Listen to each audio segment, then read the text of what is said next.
Mga kapuso, itinanggi ng babaeng pinadalhan ng mahigit 20 piraso ng hinilalang nakaw na diamante na may kinalaman siya sa umunoy kontrabando. Kahapon, hinarang ng mga tauhan ng Bureau of Customs ang pagpupuslit umano ng mga diamante.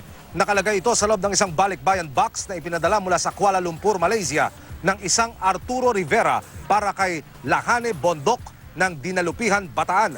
Depensa ni Bondok, malinis ang kanyang konsensya, hindi niya nga raw personal na kilala ang nagpadala nito. Sakuyan niya raw ang bagahe at ginamit lang ang kanyang pangalan.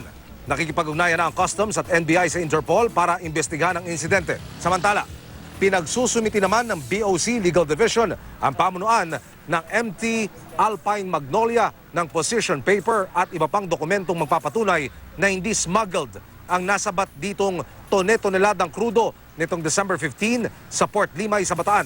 Lumabag daw ito sa Customs Modernization Act. Wala rin daw dokumentong magpapatunay na nagbayad ang MT Alpine Magnolia ng kaukulang buwis. Tumanggi ang MT Alpine Magnolia na sagutin sa media ang mga alegasyon pero handa raw silang makipagtulungan sa investigasyon.